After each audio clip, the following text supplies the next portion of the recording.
This is week 3 of the 52 Weeks of Fire Challenge, Rustic Farmhouse.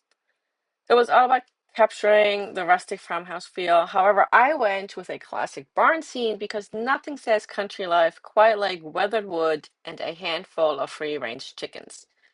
I always start with the main structure first. The barn sets the tone, so I sketched the basic shape lightly before burning. For the wood, I focused on long, steady strokes to mimic wood grain, dragging the tip in one direction and letting the natural inconsistencies create that aged texture. Notice the bold lines on the roof and door frames. Those anchor the design and keep the barn from getting lost against the background. Once the barn was defined, I added the mountains and pine trees. Instead of cross-hatching, I used layered directional strokes, soft repeated passes with a lighter tip to give the mountains a smoky, distant look. The trees got darker, thicker strokes to pull them forward. This contrast between light background and darker foreground makes the barn pop naturally without overcomplicating the shading. Then the fun part, the chickens, simple shapes, a few curved lines for feathers, and just enough shading to suggest movement.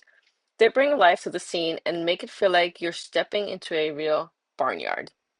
For the final pass, I deepened the shadows on the barn and under the trees, giving it that warm, rustic feel.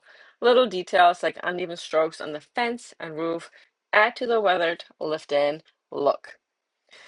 New prompts drop every Monday if you want to join along the 52 Weeks of Fire challenge. And here's the thing, every week's prompt pushes me to try something new. And this barn was pretty challenging with the wood I am using.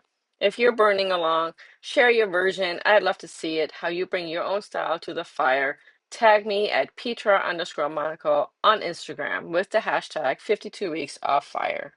Thanks for hanging out with me. If this sparked something, whether it's an idea, a feeling, or just a moment of calm, go ahead and like, subscribe, and share it with someone who might need this too. Until next time, stay curious, stay rooted, and keep creating your own wild path.